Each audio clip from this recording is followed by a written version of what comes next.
নারায়ণগঞ্জ শহরের নয়ামাটি এলাকার বাসিন্দা দীপক কুমার গোপ ও বিউটি ঘোষ দম্পতির একমাত্র সন্তান ছিল রিয়া গোপ।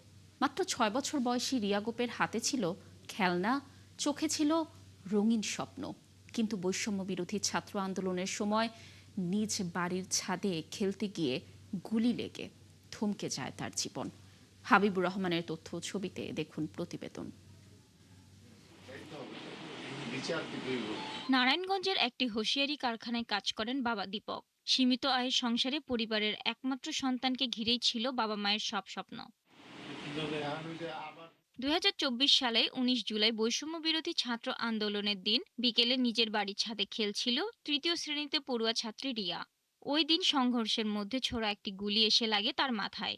গুরুতর আহত অবস্থায় প্রথমে তাকে নারায়ণগঞ্জ জেনারেল হাসপাতালে, পরে ঢাকা মেডিকেল কলেজ হাসপাতালে নেওয়া হয়। 5 দিন মৃত্যুর সঙ্গে লড়াই শেষে 24 জুলাই না ফেরার দেশে চলে যায় রিয়া।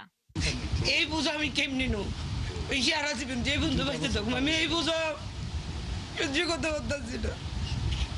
সুষ্ঠু তদন্তের মাধ্যমে বিচার নিশ্চিত করা আমাদের জন্য খুবই সময়োপযোগী ব্যাপার। কারণ এই ধরনের বিচারগুলো থেকে যদি মুক্তি দেওয়া হয় বা দায় থেকে মুক্তি দেওয়া হয়, সেটি আসলে রিয়া গ্রুপের আত্মার জন্য এবং আমাদের জন্য, জুলাইয়ের জন্য, এই নতুন বাংলাদেশের জন্য আসলে কখনোই শোভনীয় হবে না। প্রযুক্তির মাধ্যমে চিহ্নিত করে তাদেরকে গ্রেফতার করে দৃষ্টান্তমূলক শাস্তি দিলে জুলাইয়ের যে চেতনা, জুলাইয়ের যে বিপ্লব, এই সরকারকে যেই জুলাই বিপ্লবের মাধ্যমে সরকারের যেই আজকে গঠন করতে সহযোগিতা করেছে দেশের মানুষ, তাহলে সেই দেশের মানুষ সঠিক মূল্যায়ন পাবে।